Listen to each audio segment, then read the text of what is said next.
하나님의 말씀 신약성경 히브리서 3장 1절에서 19절에 있는 말씀입니다. 제 성경책으로는 신약성경 355페이지에 있습니다. 히브리서 3장 1절에서 19절에 있는 말씀입니다.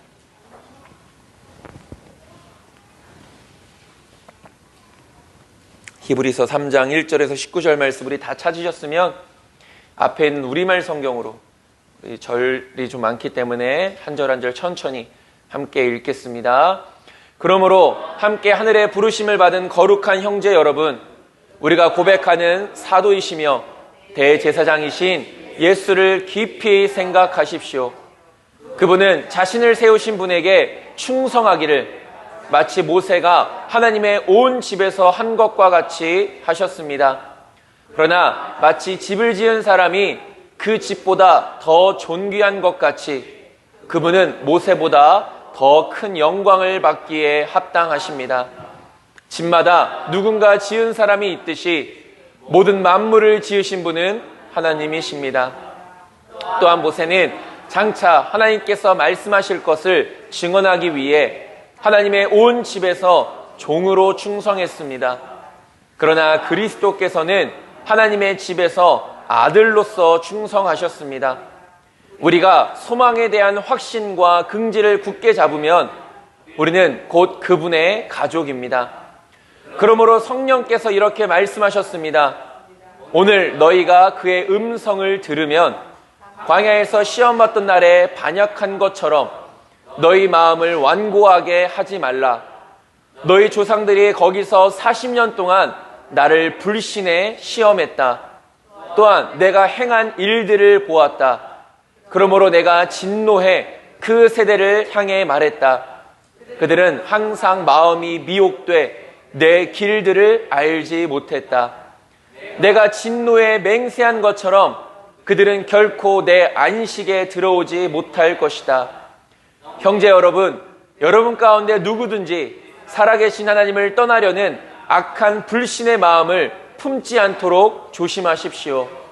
도리어 아직 오늘이라 일컬을 수 있는 그날에 여러분 가운데 누구라도 죄의 속임수로 완고해지지 않도록 서로를 격려하십시오. 이는 우리가 처음에 확신한 것을 끝까지 굳게 잡으면 그리스도와 함께 나누는 사람들이 되기 때문입니다.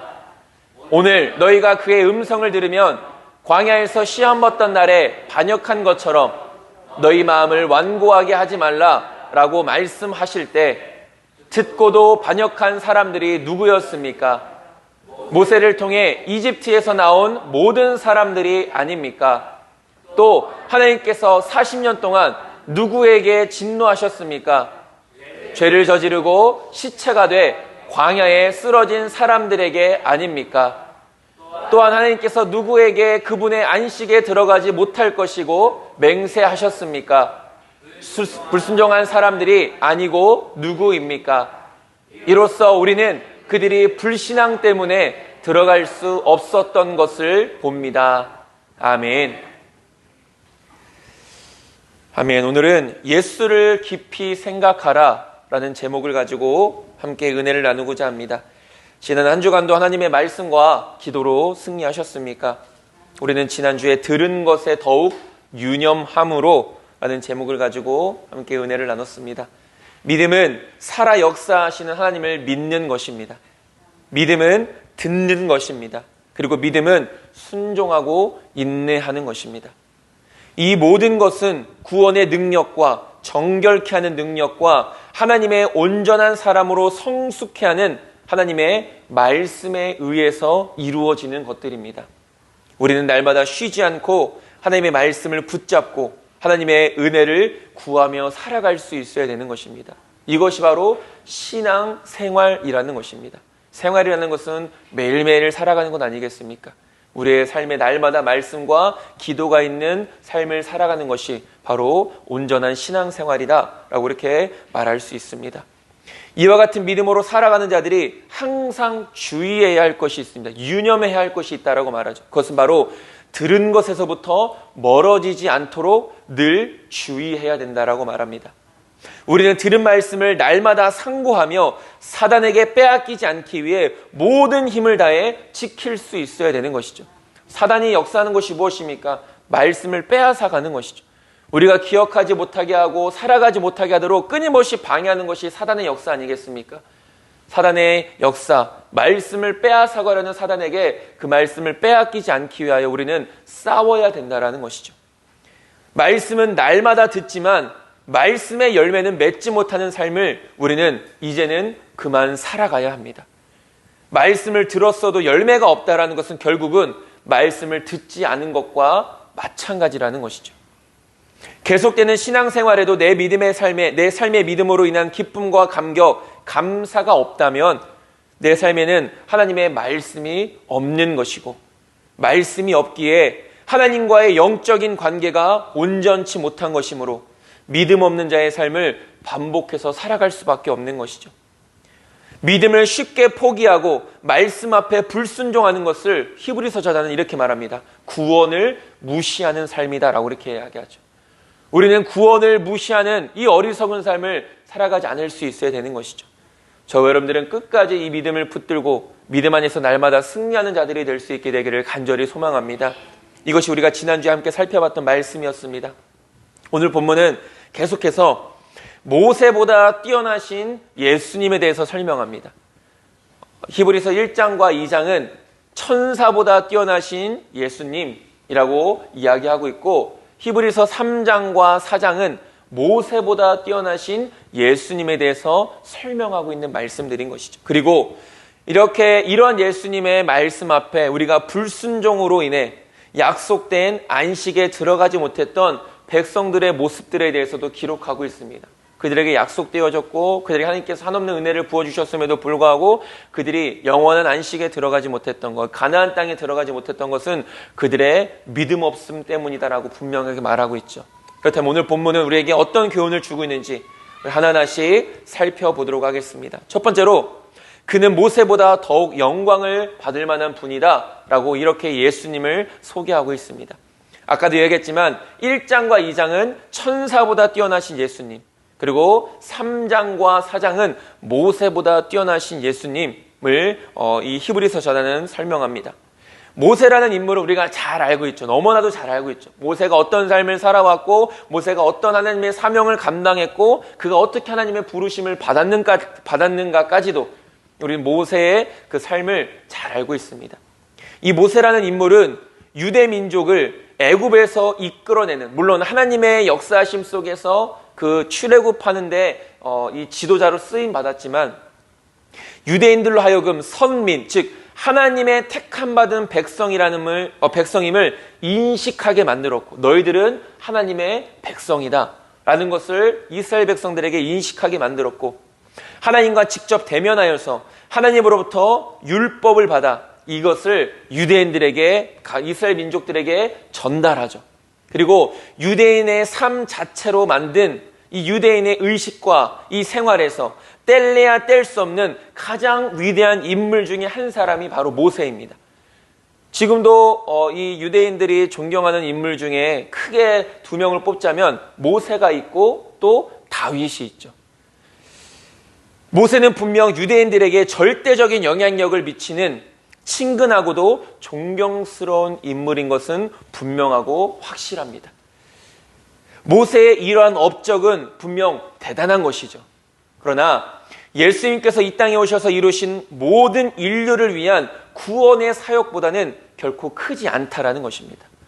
모세가 했던 그 일들을 정말로 존경받을 만하고, 그가 그 수많은 백성들을 이끌어서 하나님의 땅으로, 가나안 땅으로 인도하는 그 사명을 감당한 것은 분명 귀하고 놀라운 일인 것이죠.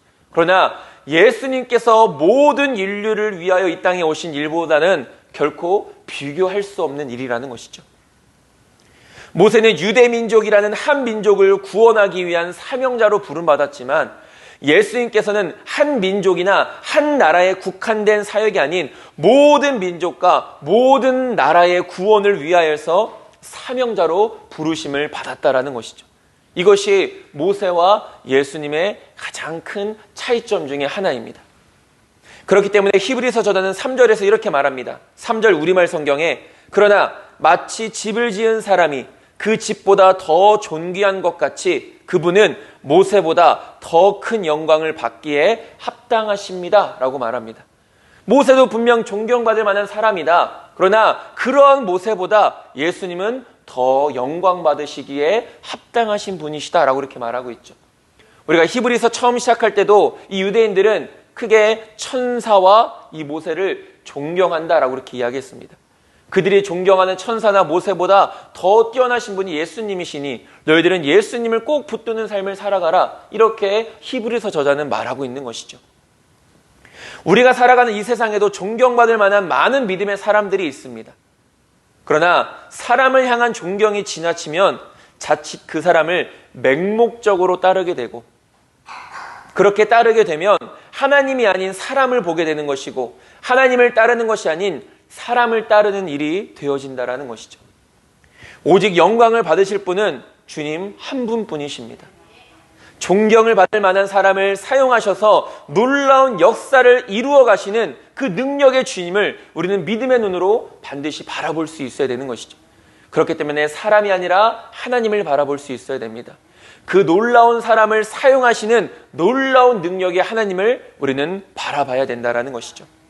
계속해서 히브리서 저자는 이렇게 말합니다. 4절 우리말 성경에 집마다 누군가 지은 사람이 있듯이 모든 만물을 지으신 분은 하나님이십니다 라고 이렇게 고백하죠. 이 말은 예수님이 곧 하나님이시라는 것입니다. 그리고 예수님이 곧 창조주이시고 예수님이 구원자이심을 말씀하고 있는 것이죠. 모세는 하나님의 종으로서 충성된 자였습니다.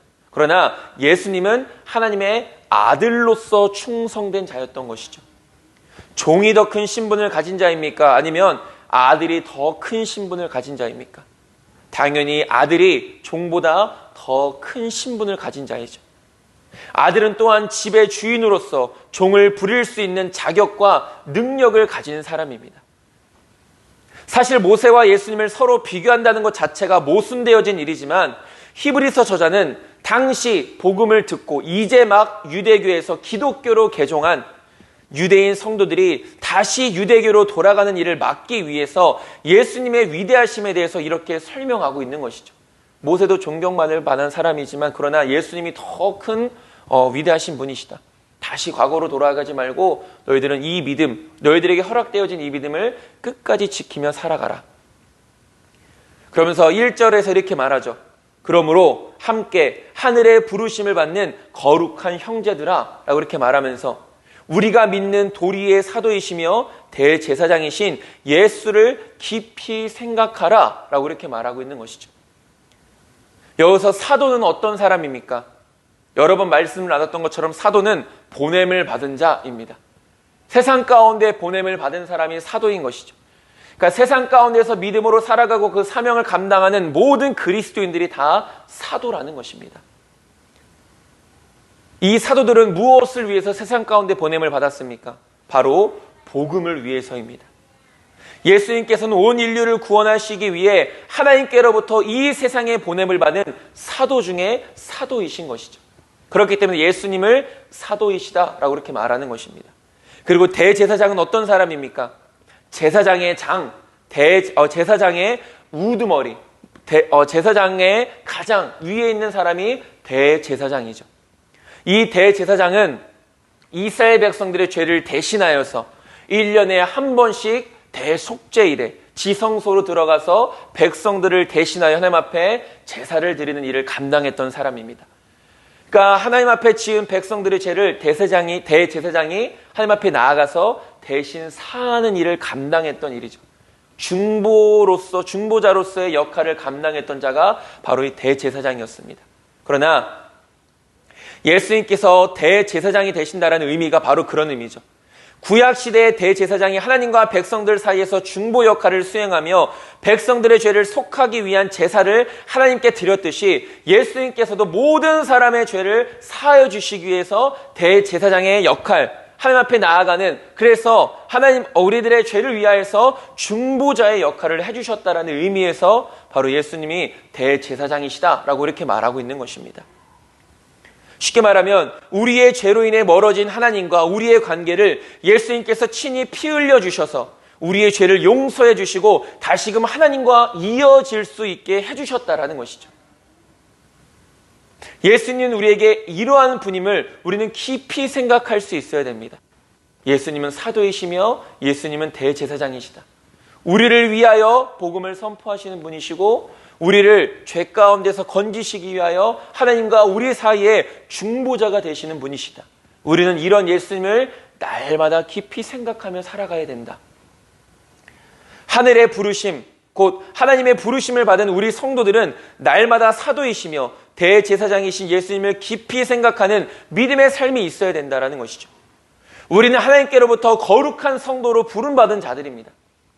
우리가 거룩해서 거룩한 자로 부름받은 게 아니라 거룩하지 못한 자들이지만 죄인들이지만 하나님께서 우리를 택하여 주셔서 거룩하다 칭해 주시고 거룩한 자로 살아갈 수 있게 해주셨다라는 것이죠. 그렇기 때문에 우리는 날마다 부르심에 합당한 거룩한 삶을 힘써 살아가야 하는 것입니다. 거룩한 삶을 살아가는 것이 우리의 사명이라는 것이죠. 선택의 문제가 아니라는 것입니다. 우리가 정말로 구원받음을 확신한다면 우리는 그 구원받은 자로서의 사명인 거룩함을 온전히 살아가야 되는 것이죠. 우리는 아무런 의미 없이 아무런 뜻 없이 부름받은 자들이 결코 아닙니다. 우리는 이것을 분명하게 기억해야 합니다. 하나님께서 거룩하지 못한 나를 거룩한 자로 칭해주시고 구별된 하나님의 자녀로 살아가게 하신 데는 분명한 이유가 있다라는 것이죠.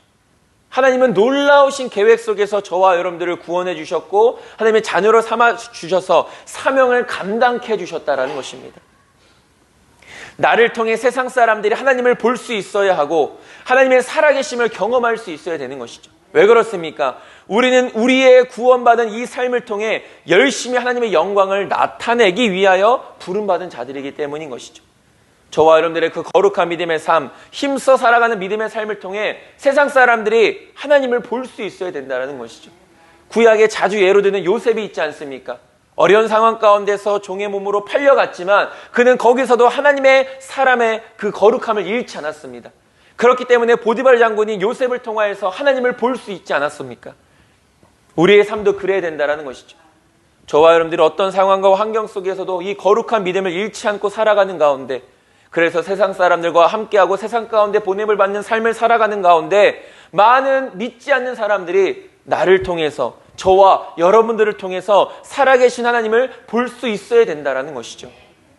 우리는 그러기 위하여 세상 가운데 보냄을 받은 자들이라는 것이죠. 이러한 삶을 살아가는 것이 믿음인 것입니다. 그리고 성도의 삶이며 이렇게 살아갈 때 우리는 하나님께 인정받고 칭찬받는 것이죠. 우리 스스로가 나름대로 믿음의 삶을 열심히 살아왔다고 자신하면서도 하나님께 인정받지 못하고 칭찬받지 못하면 그 살아온 삶 자체가 얼마나 어리석고 무의미한 일이 되겠습니까? 예수님 당시의 종교 지도자들처럼 사람들에게로부터 인정받는 상을 받았을지는 몰라도 하나님께로부터 인정받는 상을 받지 못한다면 그는 결코 하나님의 나라에 임할 수가 없게 되는 것이죠. 예수님은 그들에게 말씀하시지 않습니까? 그들은 이미 상을 받았다. 무슨 상을 받았습니까? 그들은 사람들에게 인정받기를 원했다라는 것이죠. 당시의 종교 지도자들은. 그래서 그들은 이미 사람들에게 존경받는 삶을 살아왔습니다. 그런 의미에서 예수님은 그들은 이미 상을 받았다고 말하죠. 근데 가장 중요한 것, 그들은 하나님께로부터는 상을 받지 못했다라고 말씀하고 계십니다. 저나 여러분들의 믿음의 삶이 사람들에게는 존경받을 만한 믿음의 삶처럼 보여집니다. 그러나 막상 하나님 앞에 섰을 때 어떤 것도 인정받지 못한다라면 우리가 살아온 믿음의 삶은 헛된 삶일 수밖에 없는 것이죠. 내가 지금까지 열심을 내며 해왔던 일들이 하나님의 나라에 들어가는 일에 조금도 기여한 부분이 없다면 그것만큼 무의미한 열심이 과연 어디에 있겠습니까? 믿음은 사도이시며 대제사장이신 예수님을 바라보는 것이고 예수님이 이러한 분이심을 알고 순종하며 끝까지 굳게 붙잡는 것입니다. 저나 여러분들은 예수님을 막연하게 그냥 십자가에 못 박혀 죽으신 분, 부활하신 분, 하나님의 아들이신 분 이라는 막연한 생각으로 막연한 믿음으로 우리가 주님을 바라보지 않게 되길 소망합니다. 우리는 예수님이 어떤 분이신지를 분명하게 알아야 합니다. 예수님이 어떤 분이신지를 정확하게 알아야 된다는 것이죠. 그래야 우리의 믿음이 흔들리지 않고 우리의 믿음이 굳건해지게 되는 것이죠. 저와 여러분들의 구원은 놀라운 능력을 가지신 예수님을 통해 이루어진 것이고, 우리는 날마다 그분의 사랑과 은혜로 말미암아 살아가는 자들임을 잊지 않아야 합니다. 지금 우리가 얻은 이 구원의 은혜가 얼마나 귀하고 소중하며 복된 것인지를 깨달아야 하고, 그 복됨을 누리며 살아갈 수 있어야 되는 것이죠. 이 구원의 은혜를 우리 주님 안에서 영원토록 누리는 저와 여러분들이 될 수 있게 되기를 간절히 소망합니다. 우리는 이런 예수님을 날마다 깊이 생각하며 살아가야 합니다. 두 번째로, 너희 마음을 완고하게 하지 말라라고 이렇게 말합니다. 우리는 말씀이 선포되는 세상 속에서 살아가고 있습니다. 지금도 저나 여러분들은 하나님의 말씀을 듣고 있는 것이죠. 말씀이 선포되는 것과 그 말씀을 들을 수 있다는 것이 우리에게 얼마나 큰 복인지 우리는 또한 알아야 하고 감사할 수 있어야 합니다. 예나 지금이나 그리고 앞으로도 변함없이 하나님의 말씀은 선포되고 선포되어질 것입니다. 그리고 하나님의 말씀은 영원히 선포되어질 것이죠. 우리는 천국에 가서도 하나님의 말씀을 영원토록 듣는 복됨을 누리게 될 것입니다. 하나님의 최종적인 심판이 임할 때까지 하나님께서는 쉬지 않고 한 영혼을 구원하시기 위해 지금도 모든 곳에서, 많은 곳에서 하나님의 말씀을 선포하게 하고 계신 것이죠. 중요한 것은 우리가 그 말씀에 귀를 기울여야 된다는 것입니다. 그 말씀에 귀를 기울이는 자만이 구원을 얻게 되는 것이죠. 말씀을 듣는 자들에게 있어서 가장 중요한 것은 그 말씀을 어떤 자세와 어떠한 마음으로 듣느냐라는 것입니다. 이것이 가장 중요하죠. 어떤 자세와 어떤 마음을 가지고 하나님의 말씀을 듣느냐. 그래서 씨 뿌리는 비유에서도 여러 가지 마음밭이 있음을 예수님은 말씀하시지 않습니까? 똑같은 말씀, 같은 말씀이 이곳에서 선포되어져도 그 말씀을 받는 사람들의 마음은 각기 다를 수 있다는 것이죠. 길가와 돌밭, 가시덤불과 같이 온전한 열매를 맺지 못하는 마음의 밭이 있고, 30배, 60배, 100배의 열매를 맺는 좋은 마음의 밭이 있다라고 말씀합니다. 우리의 마음 가운데 좋은 씨앗이 뿌려짐에도 불구하고 그에 합당한 열매를 맺지 못하는 이유는 바로 우리의 완고한 마음 때문이라는 것이죠. 여기서 완고하다라는 이 단어는 헬라어로 스클레리노라고 이렇게 이야기합니다. 스클레리노. 이것은 어떤 의미가 있냐면 말라서 단단해지다라는 이런 의미가 있죠. 그러니까 하나님의 말씀을 받는 우리의 마음이 완고하다라는 것은 복음의 씨앗이 뿌려져도 우리의 마음이 마르고 너무나도 단단해져 버려서 그 씨앗을 품지 못한다라는 것을 의미하는 것이죠. 내 마음이 완고한, 즉 내 마음이 말라서 단단해져 있으므로 말씀의 씨앗, 복음의 씨앗이 심겨지지 못하고 뿌리 내리지 못하여 결국은 어떠한 열매도 맺지 못하게 되는 것입니다. 아무리 좋은 상품의 씨앗을 뿌리더라도 그 씨앗을 받을 만한 마음의 밭이 준비되지 못하면 좋은 열매를 기대할 수가 없는 것이죠. 우리의 마음의 완고함은 무엇을 통해 증명됩니까? 내 마음의 완고함을 내 스스로가 어떻게 깨달을 수 있습니까? 그것은 바로 하나님을 믿지 못하는 불신앙으로 증명되어집니다. 내 마음이 완고하면 하나님을 믿지 못하는 것이죠. 또한 불평과 원망이 가득하게 됩니다. 내 마음이 완고하면. 그리고 내 마음이 완고하면 걱정과 근심으로 가득 찬 삶을 살아가게 되는 것이죠. 그런 의미에서 저와 여러분들의 마음은 어떤 마음인지를 한번 우리가 돌아볼 수 있게 되길 소망합니다. 내 마음은 지금 완고한 마음인가? 아니면 하나님의 말씀을 온전히 받아들일 수 있는 부드러운 마음인가? 길가와 돌밭과 가시덤불과 같은 마음인가? 아니면 좋은 열매를 맺을 수 있는 좋은 마음인가?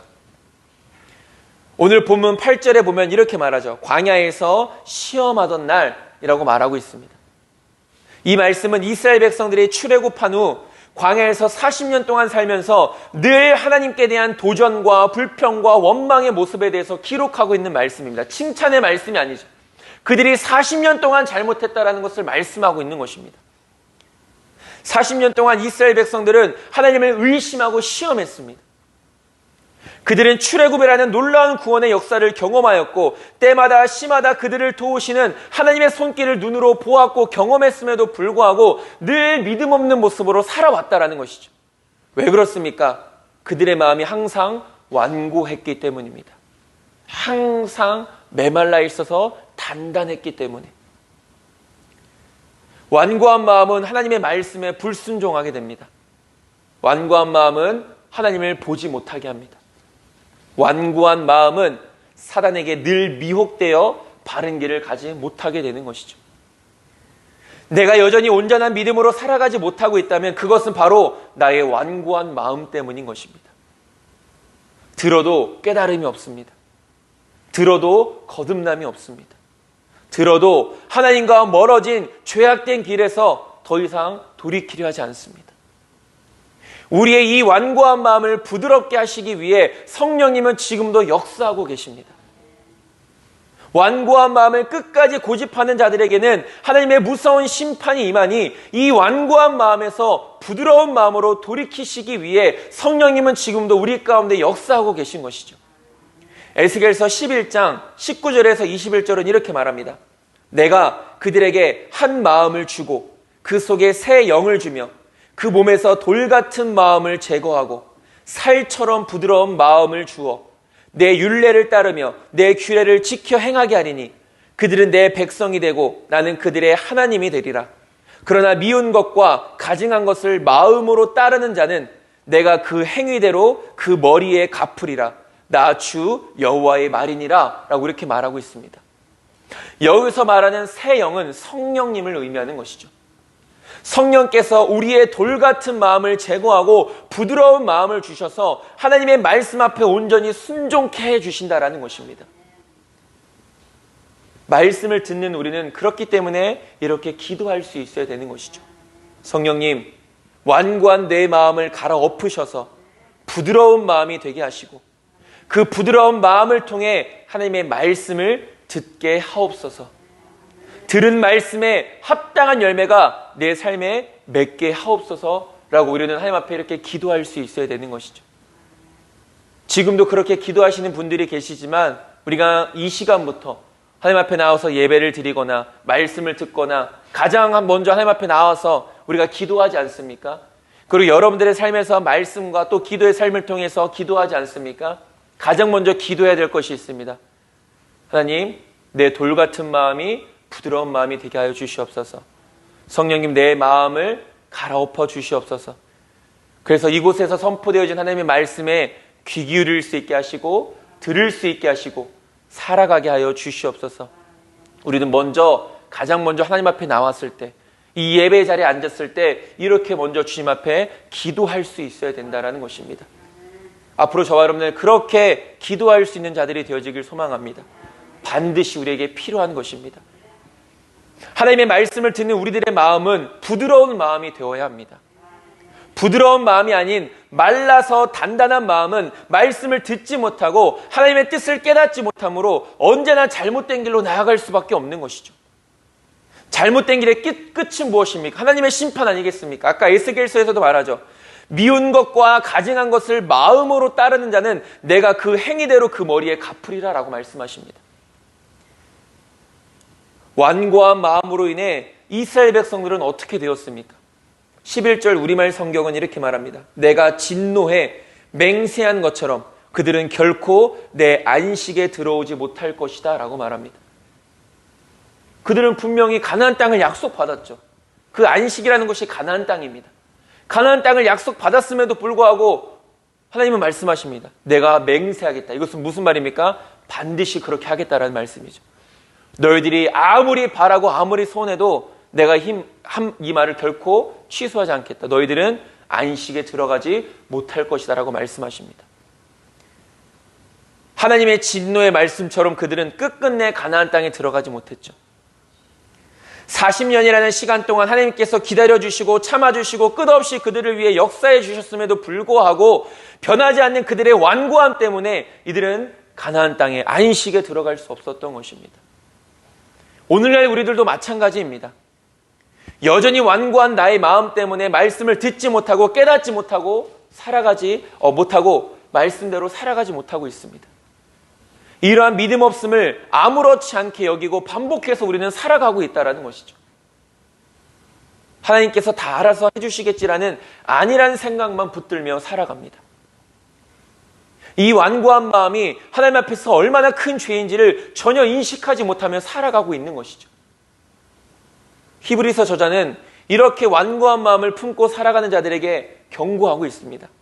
오늘 본문 12절과 13절 우리말 성경에 형제 여러분 가운데 누구든지 살아계신 하나님을 떠나려는 악한 불신의 마음을 품지 않도록 조심하십시오. 도리어 아직 오늘이라 일컬을 수 있는 그날에 여러분 가운데 누구라도 죄의 속임수로 완고해지지 않도록 서로를 격려하십시오라고 말합니다. 완고해지지 않도록 우리가 깨어 있어야 된다는 것이죠. 나만 깨어 있는 것으로 만족하는 것이 아니라 다른 사람의 완고함까지도 우리가 격려해야 된다는 것입니다. 그렇게 해서는 안 됩니다. 그 완고한 마음에서 속히 돌아서야 합니다. 부드러운 마음을 가지고 하나님의 말씀을 들어야 합니다. 이렇게 서로가 서로를 격려해 줄 수 있어야 되는 것입니다. 하나님에게서 떨어져 나가지 않도록 완고한 마음을 속히 버리고 믿음을 굳게 잡으라는 것이죠. 우리는 항상 복종하여 두렵고 떨림으로 구원을 이루어 나갈 수 있어야 되는 것이죠. 저와 여러분들의 마음은 완고한 마음이 아니라 부드러운 마음이 되어지기를 간절히 소망합니다. 그 부드러운 마음을 통해서 말씀을 듣고 순종하여서 하나님께서 약속하신 영원한 안식을 누리는 복된 자들이 되어지기를 간절히 소망합니다. 마지막으로 확신한 것을 끝까지 견고히 잡고 있으면 이라고 말합니다. 우리의 믿음과 결단은 즉흥적인 것이 되어서는 안 됩니다. 어떤 때는 좋았다가 어떤 때는 나빴다가 우리의 믿음이 성숙해져야 되는 이유가 무엇입니까? 바로 그런 흔들리는 마음, 흔들리는 믿음에서 살아가지 않기 위해서인 것이죠. 그렇기 때문에 우리는 날마다 믿음을 연습하고 훈련하고 성숙해져 가야 되는 것 아니겠습니까? 어떤 때는 이랬다가 또 어떤 때는 저랬다가는 흔들리는 믿음이 되어서는 안 된다라는 것이죠. 말씀을 통해 깨닫게 하시고 주신 감동이 있다면 그 믿음을 끝까지 그리고 견고히 우리는 붙잡는 일에 힘써야 되는 것입니다. 끝까지 붙잡는다는 것은 여기서 보면은 두 가지를 말하죠. 끝까지 그리고 견고히라고 말합니다. 끝까지는 무엇입니까? 우리가 주님 앞에 설 때까지 이 믿음을 붙잡아야 된다라는 것입니다. 견고히 붙잡아야 한다는 것은 죄의 유혹에 넘어가지 않고 하나님을 굳게 믿어야 된다는 것이죠. 우리의 믿음을 끝까지 붙들 죄의 유혹에 넘어지지 않는 끝까지 붙드는 믿음이 있어야 되는 것입니다. 하나님의 놀라운 역사를 경험하고 누리는 자들은 어떤 사람들입니까? 믿음을 끝까지 그리고 견고히 붙잡는 사람들입니다. 성경에 보면 그런 믿음의 사람들이 많이 있죠. 정말 믿을 수 없는 그런 상황 속에서도 견고히 그리고 끝까지 붙잡는 믿음을 통하여서 하나님의 놀라운 역사를 경험했던 사람들이 얼마나 많이 있습니까? 우리들도 그런 믿음의 그런 은혜, 그런 형통한 삶을 살아가길 원하지 않습니까? 그렇다면 우리는 믿음을 끝까지 그리고 견고히 붙잡는 일에 힘써야 되는 것이죠. 우리에게 이렇게 놀라운 믿음을 허락해 주셨음에도 불구하고 우리는 이 믿음을 제대로 누리지 못하고 사용하지 못할 때가 너무나도 많습니다. 하나님의 말씀과 이 믿음에는 얼마나 큰 능력이 있습니까? 하나님께서 우리에게 그 능력을 누리도록 역사해 주셨고 허락해 주셨음에도 불구하고 믿음 없음 때문에 능력을 누리지 못하고 사용하지 못하며 살아가는 때가 더 많다라는 것이죠. 믿음의 삶을 살아간다고 고백하면서도 믿음 없는 삶을 살아갈 때가 너무나도 많습니다. 우리의 삶 자체가 믿음의 삶 아니겠습니까? 그런데 우리는 지금도 믿음 없는 삶을 살아가고 있다는 것이죠. 아이러니하지 않습니까? 우리가 살아가는 삶이 믿음의 삶인데 믿음 없는 삶을 살아가고 있다. 왜 그렇습니까? 다른 것이 아닙니다. 믿음이 없기 때문인 것이죠. 오늘 본문 마지막에서도 히브리서 저자는 분명하게 말합니다. 이스라엘 백성들이 왜 가나안 땅에 들어가지 못했는지 말입니다. 19절 우리말 성경은 이렇게 말하죠. 이로써 우리는 그들이 불신앙 때문에 들어갈 수 없었던 것을 봅니다 라고 말합니다. 단지 들어가지 못했던 것뿐만 아니라 그들은 그 광야의 하나님 앞에 심판받았죠. 17절 우리말 성경에 또 하나님께서 40년 동안 누구에게 진노하셨습니까? 죄를 저지르고 시체가 돼 광야에서 쓰러진 사람들에게 아닙니까? 그들이 왜 광야의 시체가 되었습니까? 죄 때문인 것이죠. 믿음이 없었기 때문입니다. 이들은 출애굽의 역사도 경험했던 자들이고 가나안 땅도 약속받은 자들입니다. 그러나 이들은 그 구원의 참된 기쁨을 누리지 못했고 가나안 땅을 밟아보지도 못했습니다. 약속된 것이 분명하고 눈앞에 있음에도 이들은 이 약속의 복을 누리지 못했다는 것이죠. 믿음이 없었기 때문입니다. 다시 한 번 더 말씀드립니다. 하나님의 이 약속은 우리들에게도 동일하게 약속된 것들입니다. 과거의 이스라엘 백성들만 누리는 하나님의 은혜와 복이 아니라 오늘을 살아가는 우리에게도 동일하게 임하는 하나님의 은혜와 복이라는 사실이죠. 저와 여러분들은 이 약속된 복을 온전히 누리며 살아가고 계십니까? 아니면 이러한 복을 전혀 누리지 못하며 살아가고 계십니까? 약속된 복을 누리며 살아가고 있다는 것은 지금 내가 믿음으로 살아가고 있다는 뜻이고, 약속된 복을 누리지 못하며 살아간다는 것은 내가 지금 믿음으로 살지 못하고 있다는 뜻인 것이죠. 우리는 언제까지 내 믿음 없음만 한탄하며 살아가겠습니까? 우리는 늘 그렇게 고백해요. 하나님, 내가 믿음이 없습니다. 내가 부족합니다. 하나님, 지금도 부족하고 앞으로도 부족하고 영원히 부족할 것입니다. 우리는 날마다 이런 고백만 하며 살아갑니다. 내 믿음 없음만 한탄하고. 그럼 우리는 언제 믿음의 자리에 바로 서겠습니까? 언제쯤이면 우리는 언제 굳건한 믿음으로 살아가는 자들이 되겠습니까? 언제쯤이면 우리는 굳건한 믿음의 삶을 통해서 하나님의 놀라운 은혜와 역사를 경험하는 삶을 살아가겠습니까? 지금 살아가야 되지 않겠습니까? 오늘 우리가 그런 믿음의 능력을 행하며 살아가야 되지 않겠습니까? 하나님의 약속된 복을 누릴 수 있도록 하나님께서는 지금도 우리에게 믿음을 허락해 주시는데 언제까지 우리는 이것을 뿌리치는 삶을 살아가겠냐는 것이죠. 저와 여러분들은 믿음을 온전히 붙들며 살아가는 자들이 되기를 간절히 소망합니다. 정말로 그런 믿음의 백성들이 되어지길 소망합니다. 믿음의 은혜를 누리며 믿음의 능력을 행하며 믿음의 놀라운 역사를 경험하며 살아가는 자들이 되어지길 소망합니다. 이 믿음을 우리는 끝까지 그리고 견고히 붙잡아야 합니다. 빼앗기지 않도록 길을 쓰고 지켜야 된다는 것이죠. 밭에 감춰진 보화를 발견했을 때 그 기쁨과 기대를 가지고 우리는 또한 천국을 사모하며 살아갈 수 있어야 합니다. 저와 여러분들은 이러한 믿음의 승리자들이 될 수 있게 되기를 간절히 소망합니다. 말씀을 정리하겠습니다. 우리 예수님은 그 어느 누구나 그리고 그 무엇과도 비교할 수 없는 분이십니다. 우리는 사도이시며 대제사장이신 예수님을 날마다 바라보고 깊이 생각할 수 있어야 합니다. 완고한 마음을 버리고 부드러운 마음을 가져야 합니다. 부드러운 마음을 가진 자가 좋은 열매를 맺고 형통한 삶을 살아가게 되는 것이죠. 우리는 믿음으로 살아가는 자들입니다. 이 믿음을 끝까지 그리고 견고히 붙잡아야 합니다. 그래야 하나님의 놀라운 역사와 기적과 복을 날마다 경험하며 살아가게 되는 것이죠. 이번 한 주도 이러한 믿음으로 승리하는 저와 여러분들이 될 수 있게 되기를 주님의 이름으로 축원드립니다. 기도하겠습니다. 하나님, 우리의 사도이시며 대제사장 되신 예수님을 날마다 바라보고 깊이 생각하며 살아갈 수 있도록 인도하여 주시옵소서. 우리의 믿음 없음을 불쌍히 여기시고 이제는 더 이상 믿음 없음만 한탄하며 살아가는 자들이 아니라 날마다 믿음으로 굳건하게 서서 그 놀라운 은혜와 능력을 날마다 경험하고 누리며 살아가는 자들 될 수 있도록 인도하여 주시옵소서. 우리의 완고한 마음이 속히 갈아엎어지고 부드러운 마음이 되어서 언제나 하나님의 말씀을 듣고 행하며 살아갈 수 있는 하나님의 거룩한 백성들, 우리 하늘빛 교회 모든 성도님들 될 수 있도록 인도하여 주시옵소서. 예수님의 이름으로 기도드립니다. 아멘.